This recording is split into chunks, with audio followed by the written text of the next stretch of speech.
বাংলাদেশের অন্যতম রাজনৈতিক দল বাংলাদেশ জাতীয়তাবাদী বিএনপি দল, আর তারই ধারাবাহিকতায় ঝিনাইদহ জেলা বিএনপির উদ্যোগে গণসমাবেশ। আজ যে গণসমাবেশ হয়েছে সেই গণসমাবেশে 7 নম্বর মহারাজপুর ইউনিয়নের সুযোগ্য চেয়ারম্যান মোহাম্মদ খুরশিদ আলম মিয়ার নেতৃত্বে হাজার হাজার নেতাকর্মী ইউনিয়ন থেকে এই গণসমাবেশে যোগ দেন। আর এই গণসমাবেশে যোগ দিয়েছেন ঝিনাইদহ জেলার বিভিন্ন উপজেলা থেকে আসা লাখো লাখো মানুষ। তারই চিত্র ধরেই আজকের ভিডিও ফুটেজ।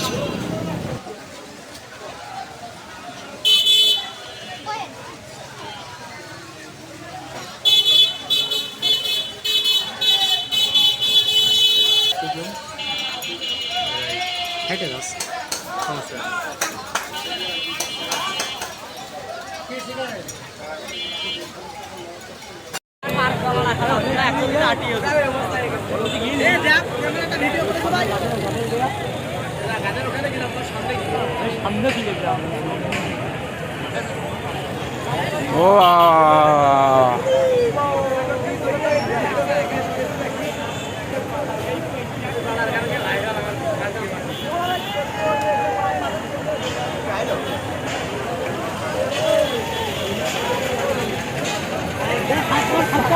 ঘোষপাড়া বন্ধু এদিকে যে ঘোষপাড়া বন্ধু দাও ঘোষপাড়াকে